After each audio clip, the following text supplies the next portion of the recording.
Right. Uh, Good evening, friends. Whichever time it is in your part of the world, the Department of Medicine would like to, first of all, thank the telemedicine team here and thank Dr. Mohan for helping us arrange this. But most of all, we'd like to thank our speaker today, friend and guest speaker for today, Dr. Mahesh Murthy. He's the professor of virology in CMC Vellore, and he takes care of the COVID testing. Today he's going to tell us about uh, laboratory diagnosis of COVID and our CMC experience. He will keep it simple, but there will be enough time at the end of the talk for any questions that you wish to ask him. So without any further ado, thank you, Mahesh, and I hope you have an enjoyable 1 hour with him. And please remember, jot down your questions, and it will be nice at the end of the session, you can ask him as many questions as you like. He'll be happy to answer. So over to Mahesh. Thank you, Dr. Tambu, for this invite. We've been reeling with a lot of testing going on, but I'll try to be as brief as I can and try and cover most of the important topics. So, the topic chosen today was laboratory diagnosis of SARS-CoV-2 infection. Now, all of us in some way or another have been facing this pandemic in different roles, more either as clinicians or as laboratory personnel or even as patients. So it's important that from the CMC point of view that we maintain clear guidelines, clear directives on what we test for and how we test and what is the best approach to laboratory diagnosis, because you must remember that at the end of the day, it's just another illness and it has its own spectrum of illness. And what we can do is to collect a sample and diagnose what agent it is. It may not be SARS-CoV-2, it may not actually be COVID all the time, it may be something else. But we'll need to find out, and the best way to do that is to follow standard procedures that we normally follow. Okay, so briefly about the pandemic. It's the second pandemic in 11 years. There have been other smaller outbreaks like Ebola and MERS, which were scares but not really pandemics. And when this outbreak broke out about 6 months ago, it was at that point that it was thought that it would not be as big as it has become. But as we all have experienced, it is probably the biggest pandemic, at least in the last 100 years or so. Not in terms of the mortality, but more to do with the fact that the impact it's had, the impact in terms of economy, and also, the way healthcare systems have been overwhelmed in the last 6 months. And we've seen that in many countries. So there have been you have to remember, it's not the flu, because there has always been comparisons to the flu and say, oh, it's just like the flu, it'll transmit a lot of mild infections and all of that. Or neither is it like the original SARS-CoV-1 or SARS-CoV. It is in its own right quite different from both, and it is a significant disease, significant because it's caused about 10 million cases in the last 6 months and a fair amount of deaths. And a lot of countries are reeling with the impact of this pandemic. Many countries have managed to control it. They have gone past the peak and they've come down to almost baseline. Some countries are not, and in a sense it is probably these countries that are now the real source of the new cases that are emerging. Of note is, if you can see my pointer, there's India there, which doesn't seem to be even nearing its peak. It's just starting to take off now, and we're already at about 0.5 million cases with about 15,000 deaths. We did impose a very, very widespread lockdown in the month of March with lockdown 1.0, 2.0, and so on and so forth. But I think it had a fair amount of effect in terms of slowing down the pandemic, but opening up and unlock in its different versions has now really caused this epidemic to take off. The bigger cities were reeling under this outbreak initially, and now it's now spreading to tier 2 and tier 3 cities, and basically the migrant workers going back and taking infections back home with them. So rural India is now facing the brunt of this epidemic. So briefly, I will tell you about what coronaviruses are. I mean, they are very, very common viruses, especially among children.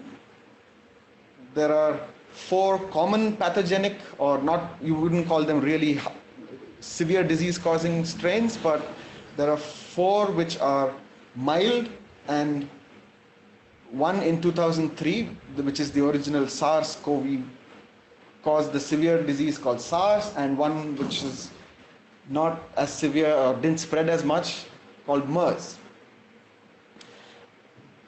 This is the 7th virus that has emerged, and SARS-CoV-2. It belongs to the family Coronaviridae, and sorry about that. Belongs to the family Coronaviridae and genus Alpha coronavirus. There are 2 genera that cause infections in humans, the Alpha coronavirus and the Beta coronavirus. Gamma and Delta don't really cause infections in humans.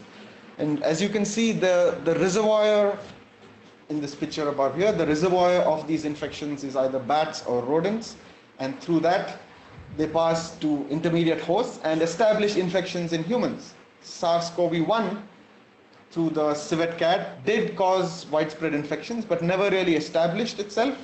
MERS-CoV continues to have smoldering infections, and it tends to persist with outbreaks in different countries as well.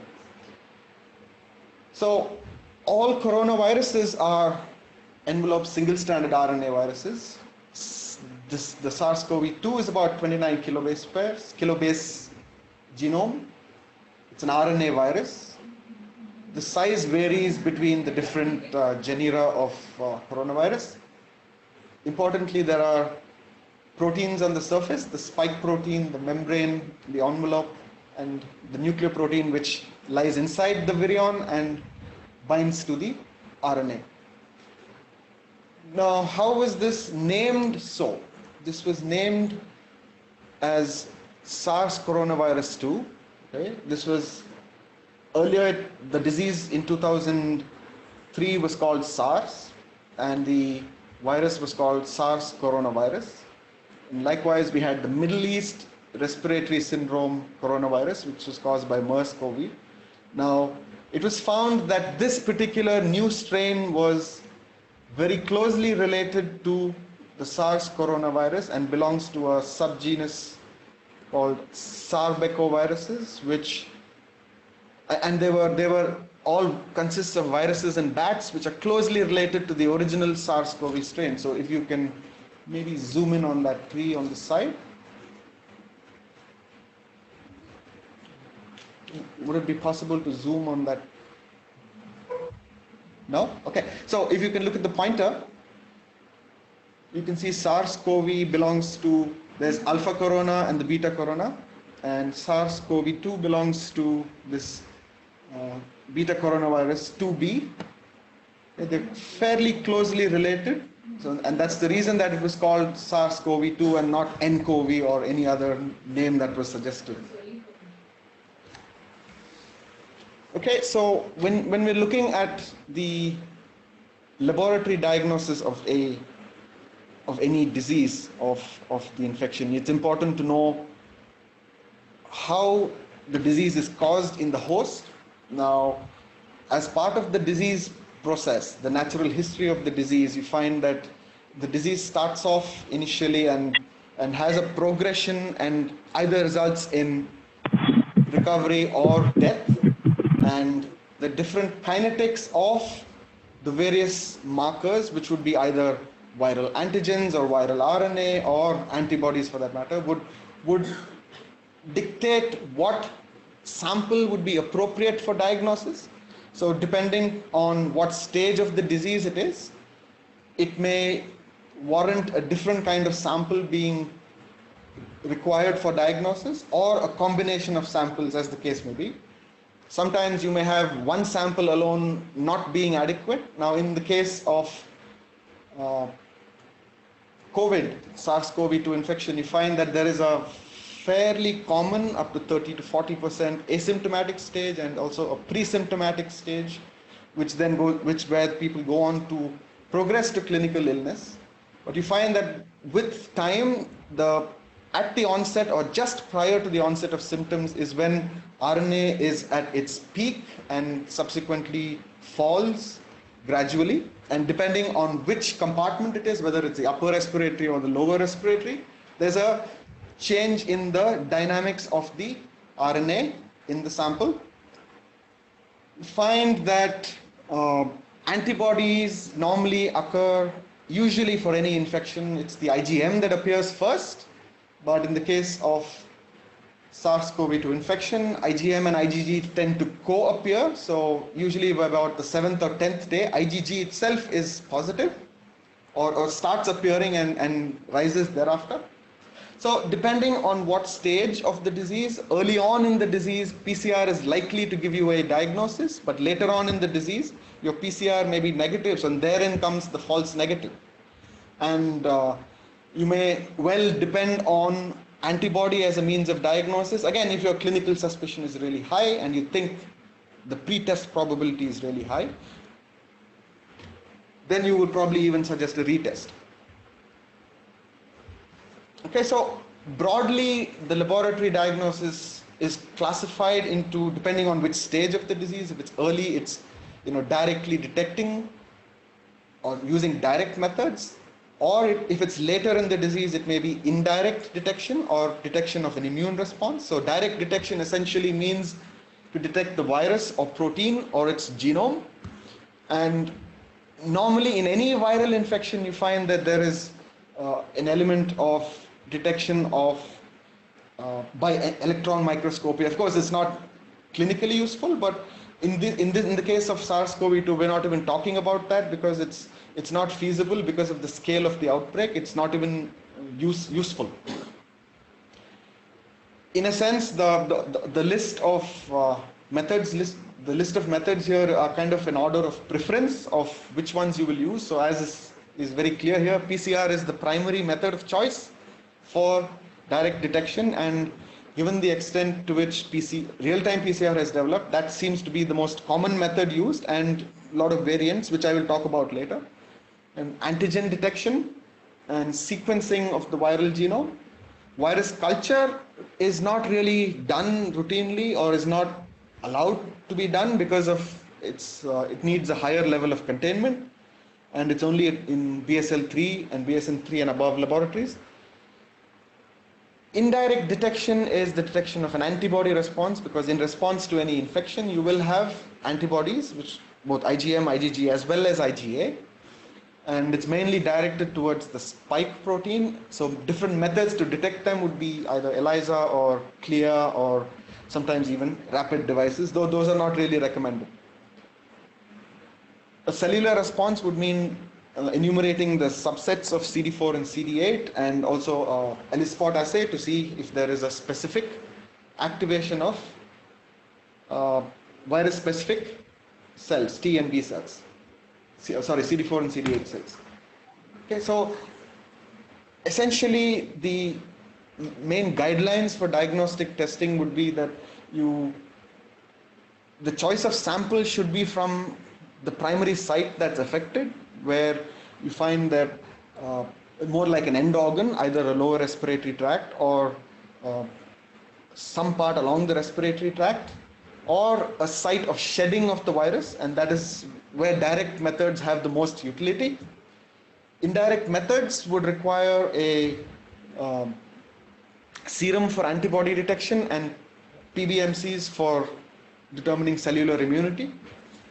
So very important and key considerations for diagnostic testing are: what is the sample that you collect, which compartment you collect it from, your method of collection, whether that method is correct, and what container is used, and the conditions in which it is transported. All of these are very crucial because that determines the outcome of the assay.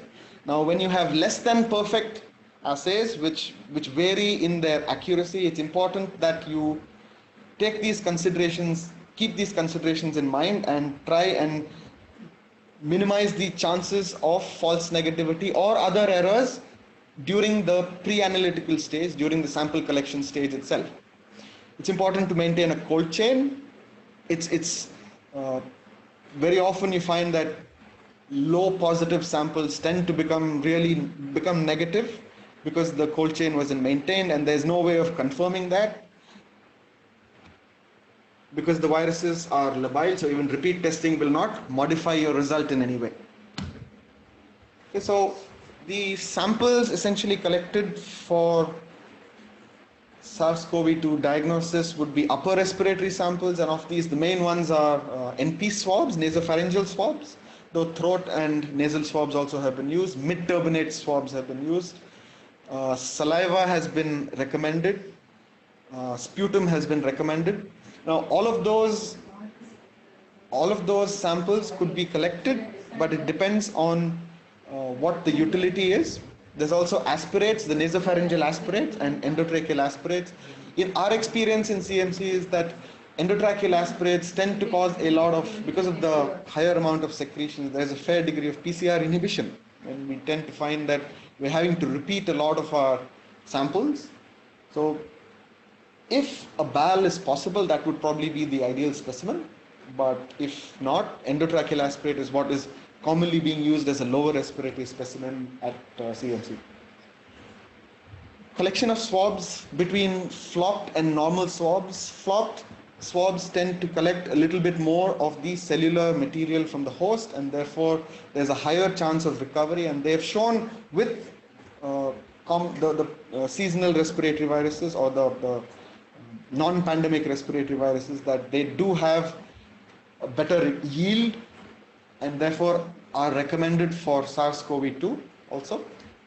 Viral transport medium, a very crucial factor.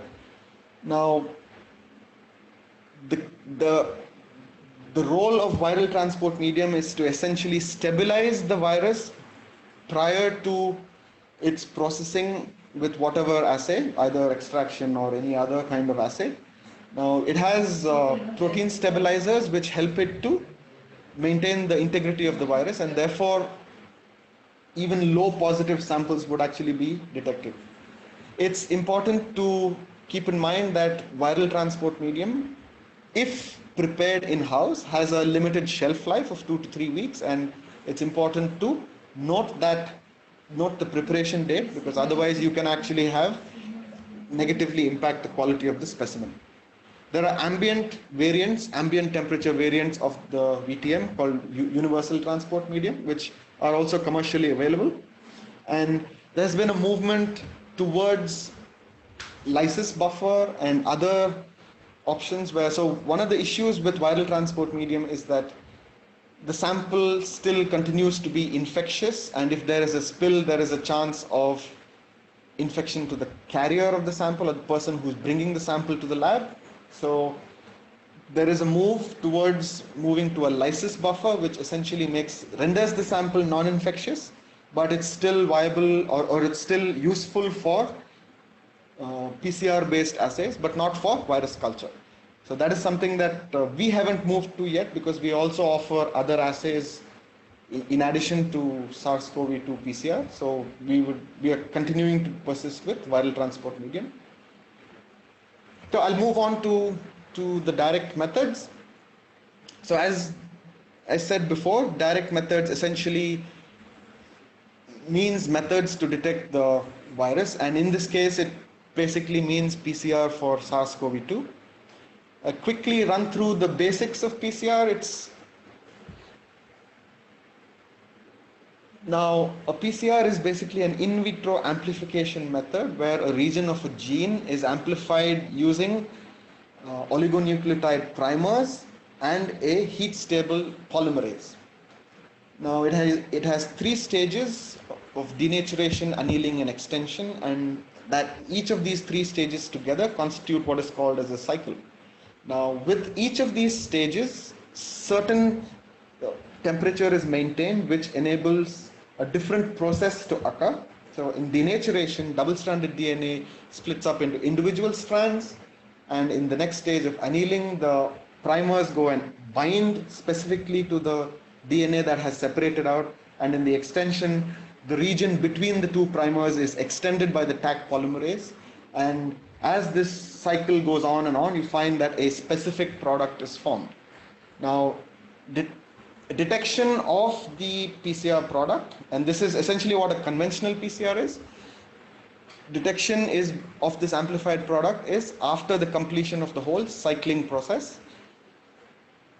When a fluorescent dye is added to this mix, it becomes a real-time PCR, whereby instead of waiting for the end of the PCR, the product can be detected in real time. As and when it's produced, you find that product can be detected. So how does that work? Essentially, it's a PCR, but in addition to the primers, there is also a Taqman probe, which is dual label, which has a fluorophore at one end and a quencher at another end. So in its native form, the fluorophore and quencher are quite close to each other, and therefore, as the name suggests, the quencher absorbs all of the fluorescence that comes from the probe. Okay. Now, as the stages of the PCR progress, during the annealing stage, you find that the probe, which is complementary to a region between the two primers, goes and binds to that particular region, and when extension is occurring, there is a cleavage of the probe that is primarily due to the 5' exonuclease activity of Taq polymerase. So what happens is, when Taq polymerase binds to its primer and starts extending the complementary strand based on the template strand, it tends to cleave whatever is in front of it, and that basically means that it's an exonuclease. It cleaves whatever is in front and moves it out of the way. Now, as it's adding nucleotides at the rear of its rear. Now, this is akin to Pac-Man, the game which was very popular in the 80s, where there is a little creature that's eating all those things, all those little dots. So similar mechanism occurs here as well. So that's why it's called as a Taqman, though it's not substantiated, but it's probably why it's called the Taqman assay principle. Now, what happens when this fluorophore is cleaved is that it separates out from its quencher and generates fluorescence, and when there is fluorescence, you find that that fluorescence can be detected. Now, as this binds specifically to that product which is generated between the two primers, you find that in the next cycle, when the amount of product is more, it tends to, when the amount of product is more or it has increased, you find that there is an increase in fluorescence. Okay? A thing to remember is that I said fluorescence and I said fluorophore. So any fluorophore has what is called as an excitation spectrum and an emission spectrum. Fluorescence essentially is the property of a chemical whereby it absorbs light of a particular wavelength and emits it at a longer wavelength. So what happens in real-time PCR is that you can actually combine dyes which have different emission spectra, meaning that if you have 3 separate dyes, you can put them together and they won't interfere with each other. The emission spectra will be significantly different, and as you can see in the figure here, you find that the channel 1, channel 2, 3, 4 and 5 all have different emission spectra. Okay, so which means that you can detect, or you can have up to 5 fluorophores being put into the same PCR reaction. That is called multiplexing. So when you want to detect multiple targets in a single PCR, you put all of them together. So it's essentially multiple PCRs happening at the same time. And that is the property of real-time PCR, where you can actually multiplex and detect more than one target in a PCR reaction. So as I was telling you in the previous slide, that there is an increase in the fluorescence with every successive cycle, and the fluorescence continues to increase till a certain point where it crosses a preset threshold. That's called a threshold line. It's also called as a CP value or a CQ value. CP is the crossing point. So that cycle number at which the fluorescence which is emitted by that particular PCR in that PCR reaction crosses a particular threshold is called as the CT value, and that indicates that the sample is positive for a particular target or the target that you're looking for. Now, the advantage of having a fluorophore is that it also enables you a fluorescence based detection, and determining a CT value is that it also enables you to quantify the amount of a particular target, a template in the sample. This is done by along with the unknown sample to test quantitation standards, where a fixed amount of a particular product is run along with the unknown sample, and you find that the CT value or the crossing point is proportional to the concentration. When the amount of the template or amount of the virus or the RNA is more, you find that it crosses a particular threshold much earlier than the others, and you find that there is a linear relationship between the amount of DNA in a sample and a CT value, and that's called as a standard curve. Now, the CT value is estimated for these known standards where the copy number is already known. So therefore, you can, by plotting the value of the unknown sample onto the standard curve, you can then extrapolate the value of the viral load or the copy number in this particular sample. So it enables quantification. Now, that is the principle of quantitative real-time PCR. Okay, so moving away from basics to what actually is being done for SARS-CoV-2. So when reports came that there were infections in India as early as end of February and early March, we said that we would need to have an assay in place.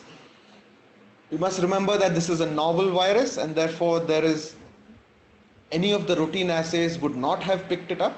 But I must point out that there was one assay, which was the WHO assay, which was designed, could already pick it up, because the WHO assay was designed to target sarbecoviruses, which is the subgenus to which this virus belongs. Okay? So since we already had information about related viruses that were present which belonged in that subgenus, there was already an assay available, but a specific assay was then developed based on the sequence of the virus from Wuhan.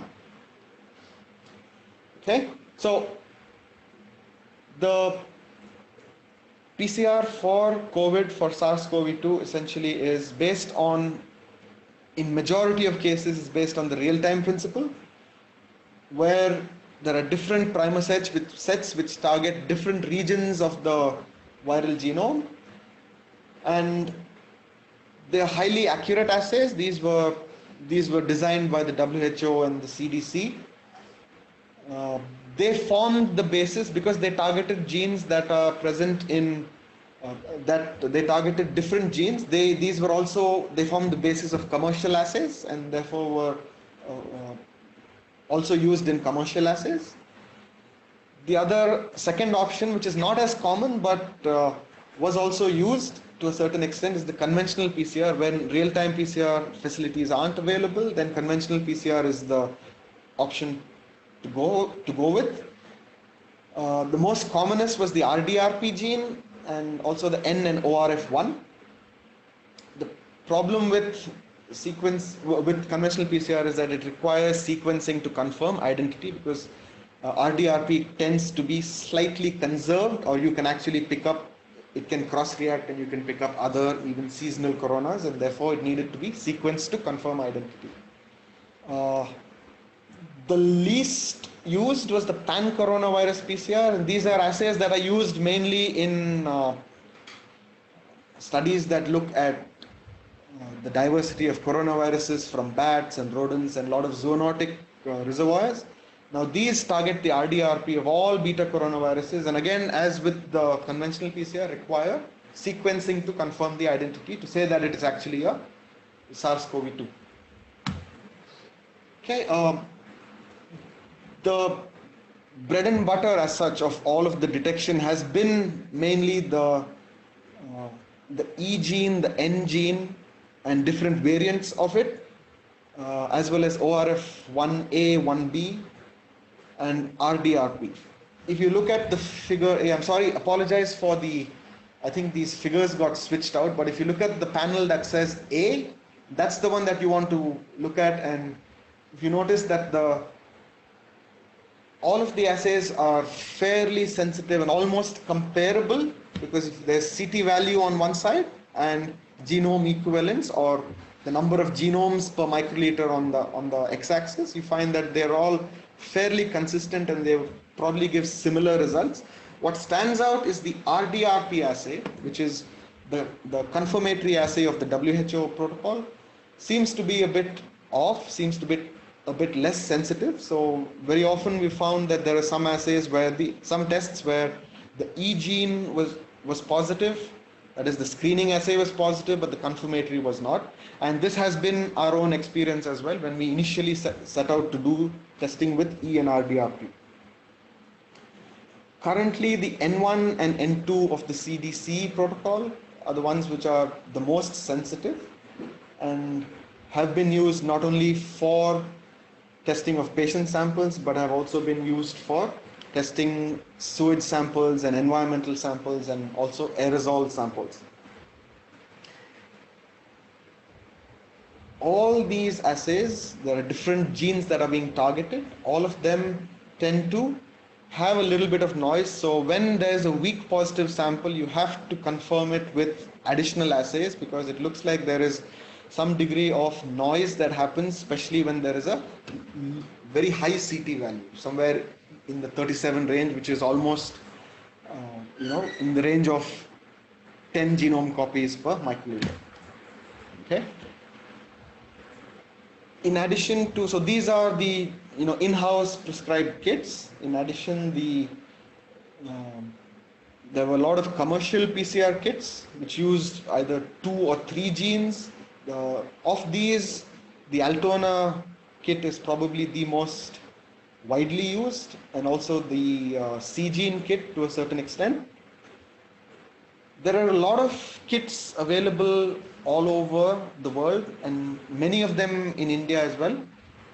But we have evaluated at least 4 or 5 and found that only these two, the Altona and the C-gene, seem to have a fair degree of performance and can actually be used routinely. The others are not quite as accurate enough. So we have stuck with using these 2 assays, and they are quite easily available. So it's a good testing system, because they have internal controls for the assay and ensure that the results are accurate.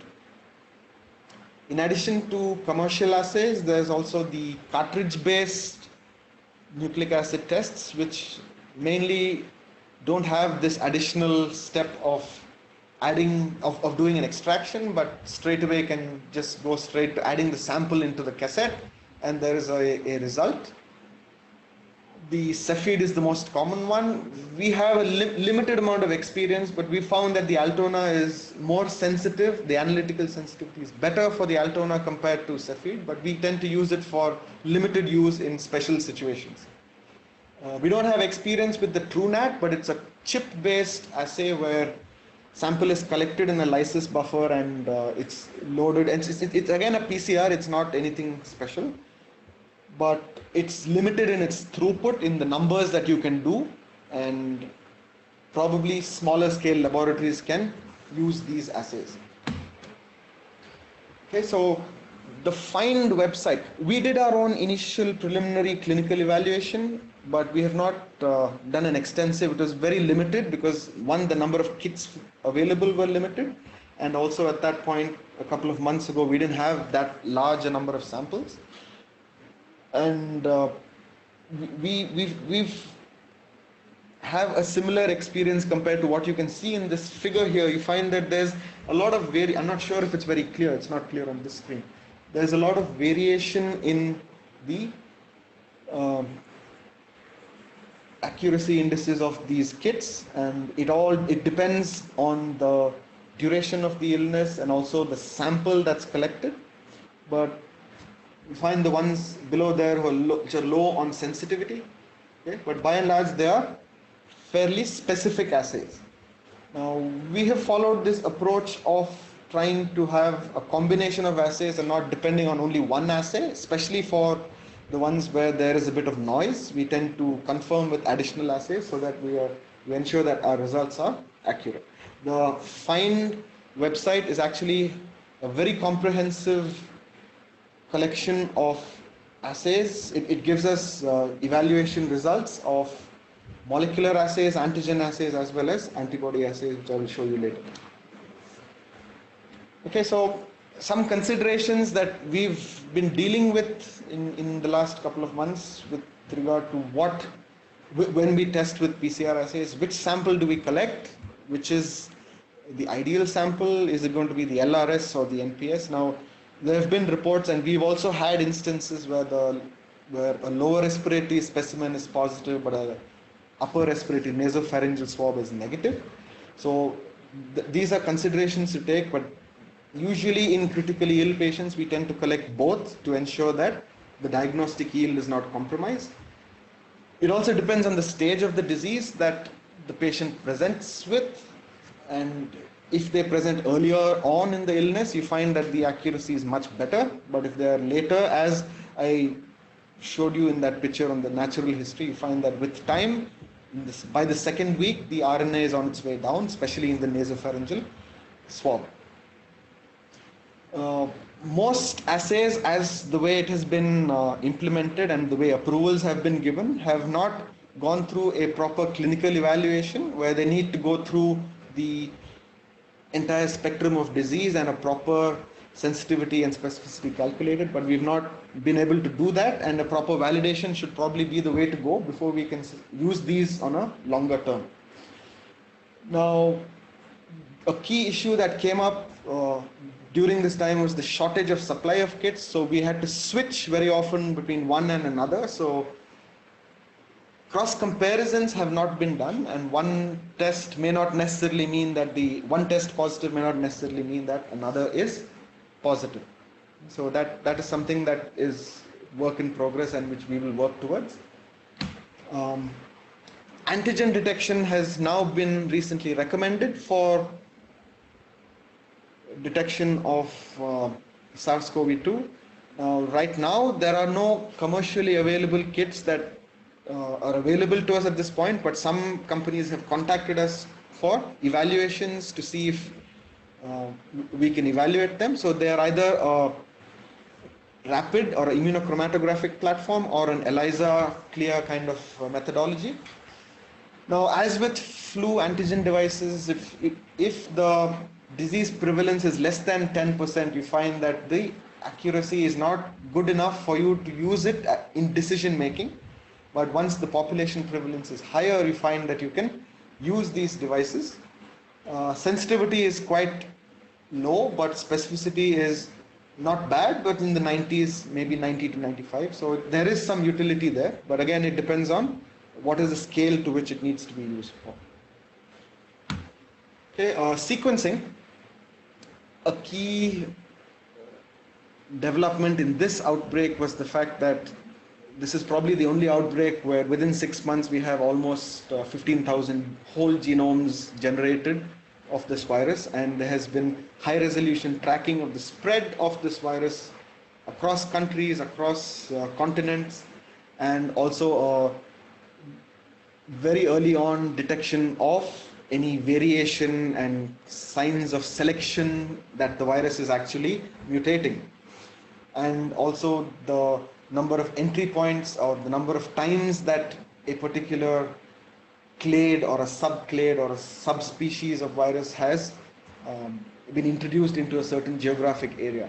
So all of this is basically dependent on NGS methodologies, and there is a fairly standard protocol that's used nowadays for direct sequencing of the virus from clinical samples, where you have a clinical sample, an RNA extract being subjected to a PCR, to 2 PCRs with a pool of primers which essentially it's a primer tiling approach, where alternatively they are split between 2 separate tubes and they're all put into one sequencing reaction, and we're able to generate whole genomes of the virus. This has been recently started in India, and we are also generating a fair number of genomes. Moving on to indirect detection.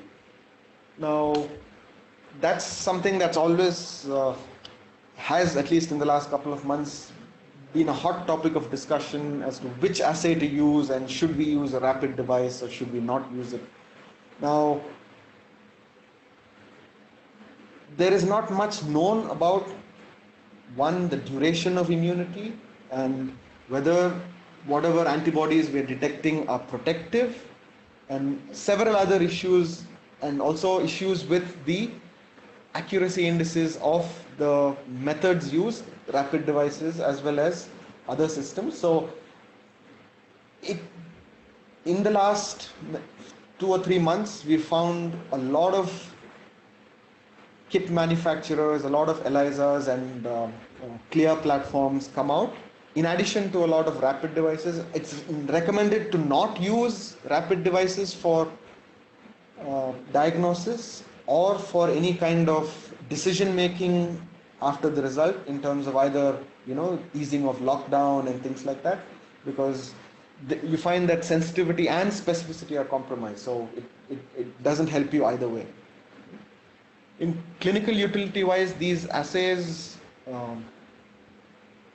are useful a little later in the disease, as I shown in that figure earlier, that antibodies develop a little later in the illness. So after 7 to 10 days of the illness is when you can actually, there's utility of these antibodies, antibody detection assays.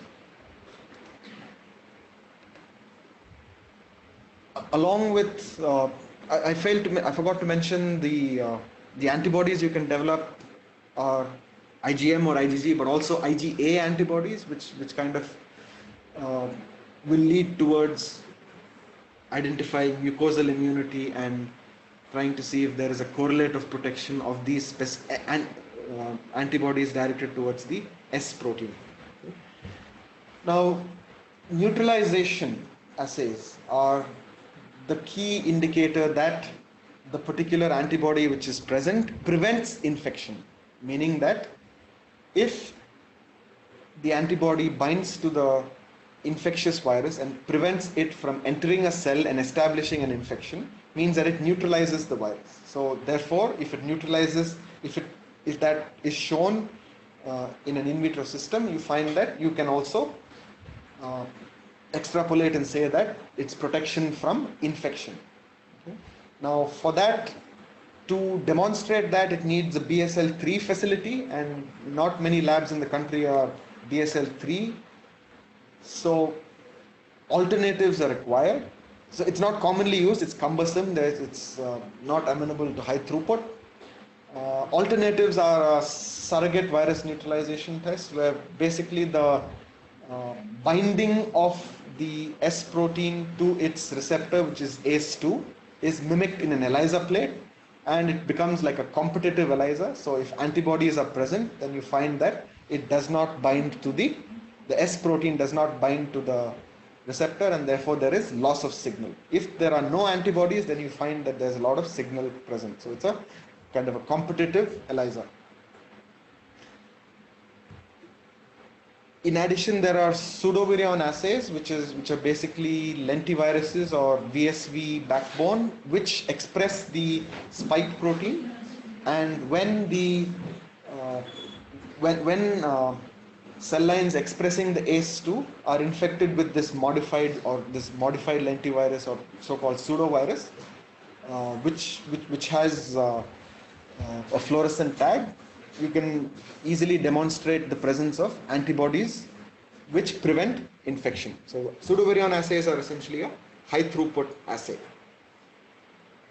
With that, I have tried to cover an overview, provide you an overview of direct and indirect assays. I'm happy to take any questions. If you have any comments, I'm also available by email. Thank you.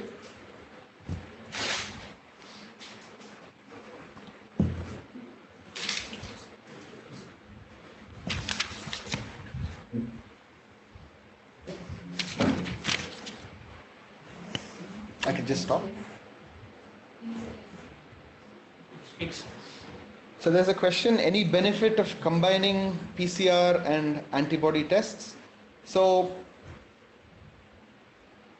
when you do a PCR and it comes negative, but the clinical suspicion is very high, it's very likely that it is probably that the patient was first seen later on in the course of the disease.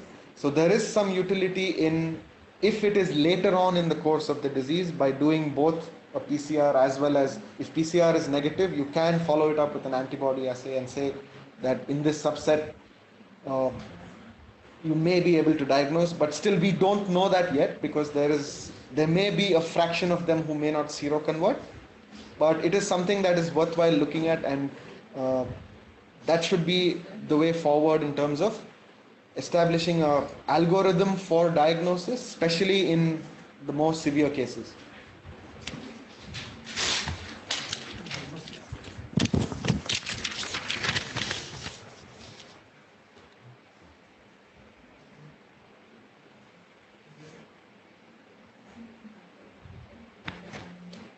Okay, does CMC have any NGS data on virus from our patients? So we are generating NGS data not from, we have not generated it as yet, but we are only doing it as part of projects. So this is not something that we are doing routinely, because we are not allowed to generate NGS data, sequence these viruses.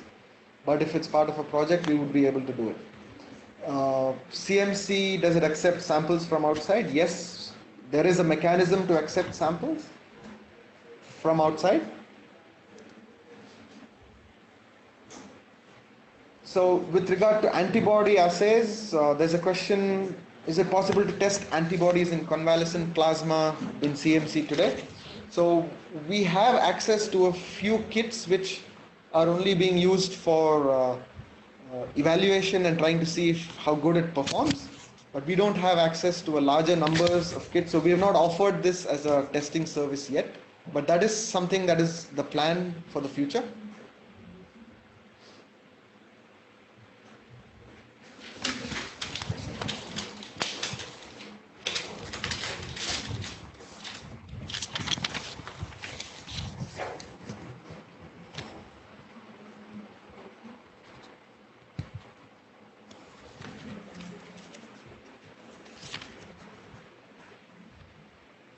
Okay, so is there a cutoff value for viral RNA quantity in the RT-PCR above which the test is said to be positive? Are patients with trace amount of viral RNA termed negative? So as I mentioned in one of my earlier slides, I said that all of these assays do have some fair amount of noise. So establishing of thresholds to say what is positive and what is negative is very important to do, and that should be part of the initial evaluation, and we have done that and established that, and we have thresholds below which a CT value below which it is considered positive. If it goes above that, what we tend to do is, because I did mention that we test multiple systems, so we also tend to retest our samples to ensure that that result is reproducible, and that weak positive or so-called query result is verified. Are you seeing any variation in the viral subtype from the samples in April compared to ones now? Okay, so for this you would have to, it would be only, one can't look at a PCR and say that there is a variation in the subtype, because the PCR is essentially only detects a very small portion of the genome. So the primer has a 20 base pair, 20 plus 20, 40, and a probe would probably have another 25. So it's 65 base pair of is what you're trying to see if it matches, compared to a 29 or 30,000 kilobase pair genome. So we don't know if there is any variation, and the only way to do that is to sequence the genome. Yes, admittedly there will be some variation, but I don't think it will be significant enough in the time frame that is mentioned here between April and now, because usually coronaviruses are known to mutate, but not in a few months' time. It's probably in the range of many months or a year that we will find variants emerging.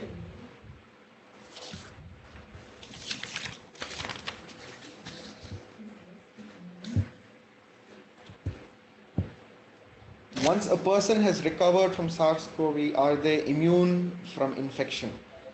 So we don't know that yet, because we have not seen people who get reinfected or who have been documented to have infection once and shown that they had antibodies and then again were found to be reinfected. So far, data has suggested from other places that this doesn't happen, but there is a question about the longevity of the antibodies and how long they are protected. So that's something that should be studied, at least from an Indian context. I just answered that. We don't have experience with reinfections.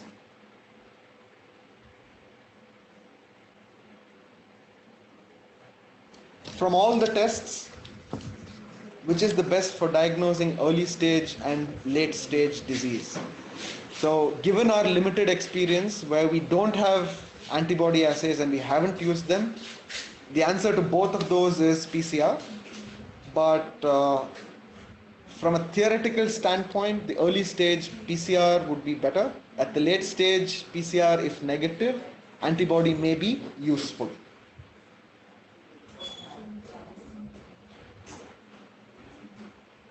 Can you say virus identified here in CMC is less virulent than that outside India? So what we are seeing is a fraction of the virus that's actually circulating all over, and the cases that we see, and we see a fair number of asymptomatic contacts who are being tested as well as those who are symptomatic. So we can't say less virulent unless we know for sure that it is a different virus that has caused these two presentations. We cannot say for sure which is which. So I can't answer that question. We probably can answer that with more detailed sequencing studies.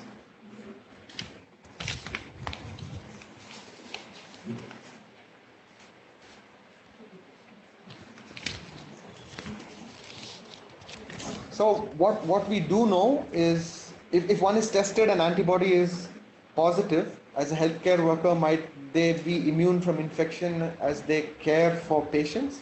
So we don't know what is actually so this is an interesting question, because you're trying to look at an immunity signature and say that if a person has antibodies, they are potentially protected. We don't know the answer to that, because we've not done enough studies to say that they will be protected from reinfection.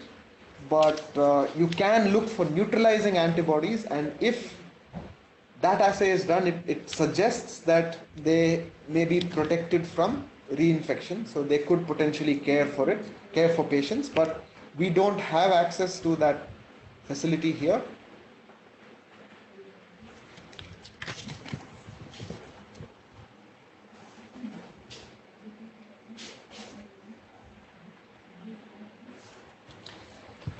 As per your graph, the virus is present in stool, so is testing stool sample doable on mass screening basis than NPS sample? So this is an interesting comment and question, because that's the way that governments are going to kind of like an early warning system, where they're trying to screen for the presence of viral RNA in sewage samples. So because we assume that it's going to be excreted, and there has been interesting data, preprints of course, that have shown that the detection of virus in sewage samples precedes the surge in symptomatic illness by almost 2 weeks. So that's something that is a way forward. And that can be a means of surveillance to see if there is a drop in transmission without actually testing each and every person. So that's a way of identifying areas which may have potential outbreaks in the future.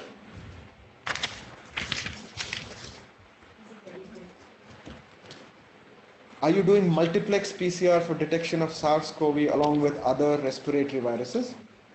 So we do multiplex respiratory viruses, we do 16 other viruses, but we don't test them with the SARS-CoV because the numbers for SARS-CoV are really high. So those that warrant multiplex respiratory testing are tested separately. So it's not part of the same panel, but going forwards that may be the way to go because SARS-CoV-2 may well stay with us and become another seasonal corona. So it may eventually become a part of another panel. Approximately how many tests are done in CMC per day and current rate of positivity? I don't think I can give you those numbers, but I can tell you that they are not low, they're not very high either. They're significant enough, and there is significant positivity, and that's about it. Is there a role of herd immunity? There is a role of herd immunity at a theoretical level, but we still don't know whether it's going to help in control of infection to any degree. Did we have any false negative tests done here in CMC? So that's the whole basis of what I was trying to say about some of the pitfalls of the PCR, is that when your clinical suspicion is high, you think that it's probably a false negative. And we've had many instances where it fits beautifully into the picture of a COVID, but the PCRs are negative. And very often these are usually, into the second or third week of the illness. So therefore, that may be the reason for the false negativity. So which is where antibody testing comes in, and that might be useful in classifying positive or negative.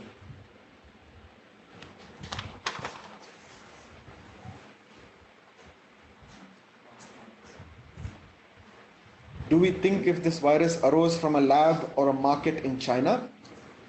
So both of those, the answer to that is no, it did not arise from a lab. The Wuhan lab is not the reason, it's not artificially engineered.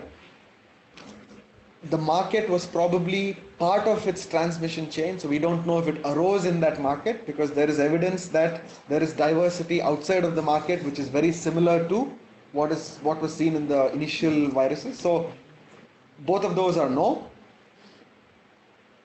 What is the capacity to conduct PCR tests per day in CMC, and is it adequate? How much do you see you're needing to increase the capacity to? Okay, so at this point, what I will say here is that at CMC, what we do is we try to scale up the most accurate assay rather than diversify and do a whole lot of assays.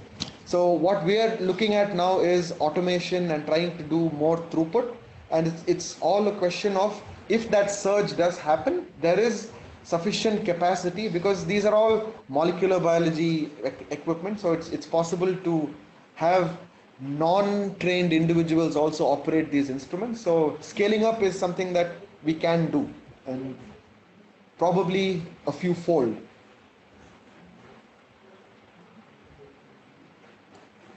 The virulent and avirulent strains is a story that's been talked about, because it depends on who you sample, and then therefore you call it less virulent compared to the others, because it's all a question of what viruses were sampled and what was the illness presentation. You must remember that when you say virulent and avirulent, it has to be in the context of a phenotype, and what you're talking about as virulent and avirulent are all based on genotype because of how they cluster on a phylogenetic tree. So we can't really comment until more comprehensive studies are done to say that it is truly virulent or not.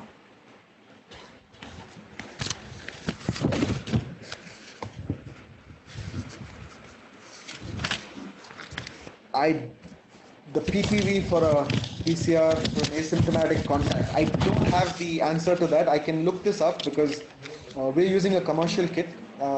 We have not done this level of analysis to say what it is in a asymptomatic, because we haven't split them up into asymptomatics and symptomatics and so on. But If whoever this person has asked this question, if they can shoot me an email, I'll reply back to them with the exact data on that.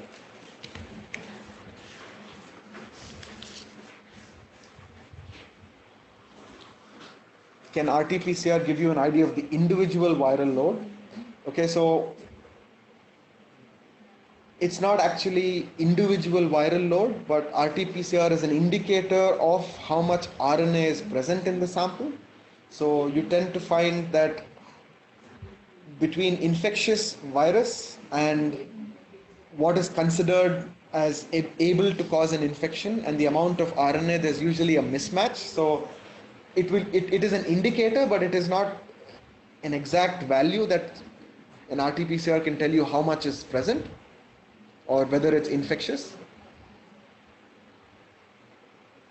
Do you think this virus exhibits antigenic drift and shift?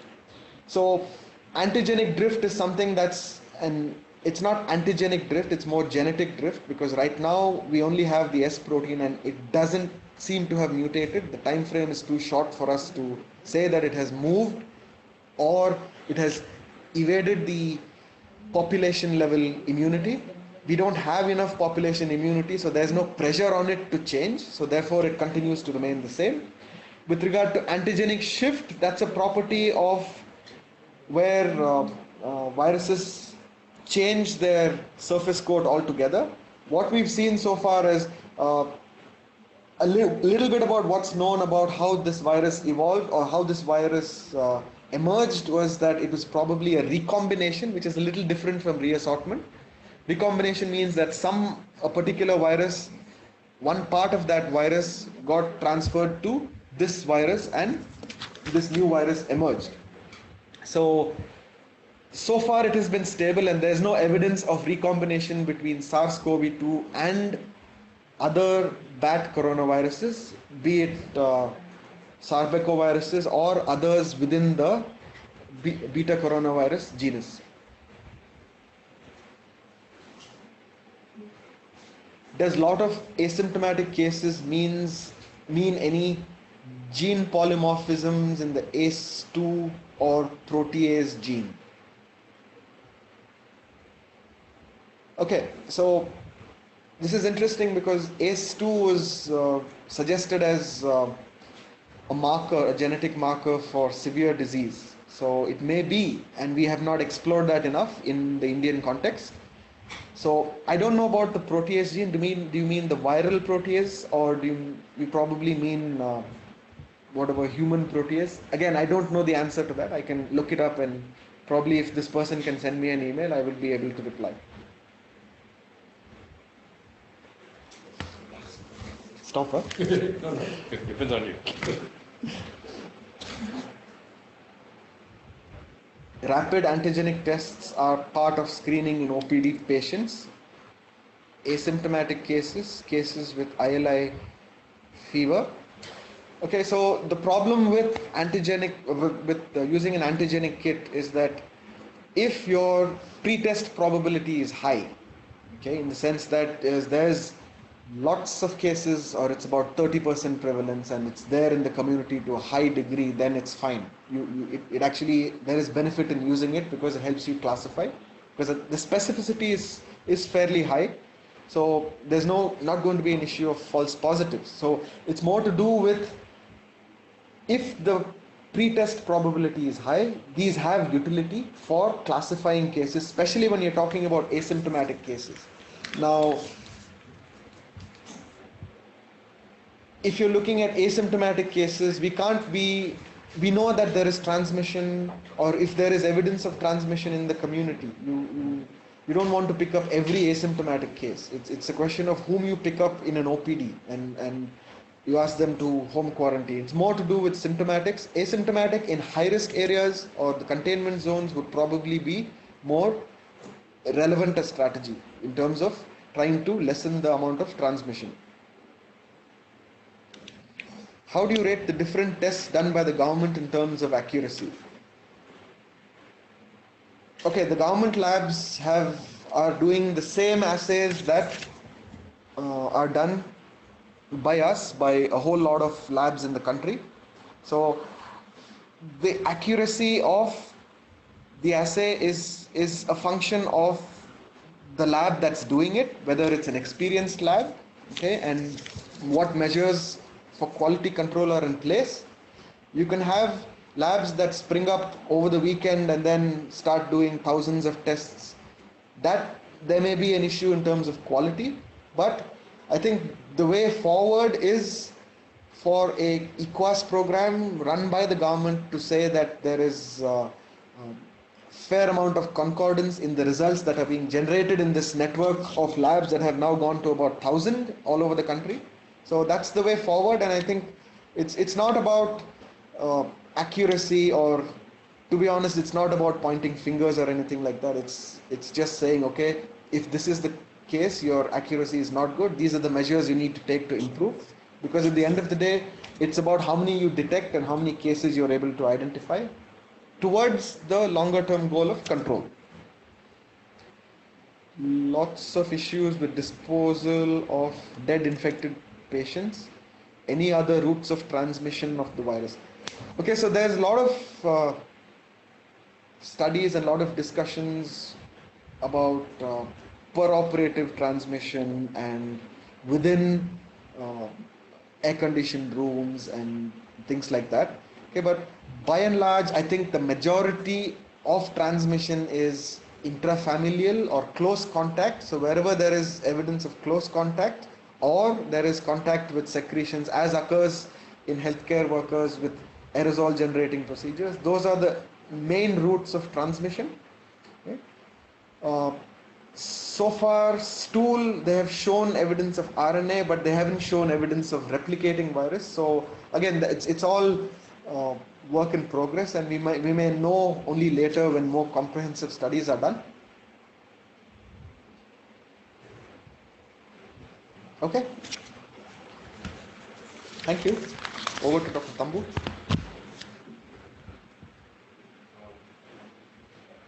I wish I can just clap for Mahesh here.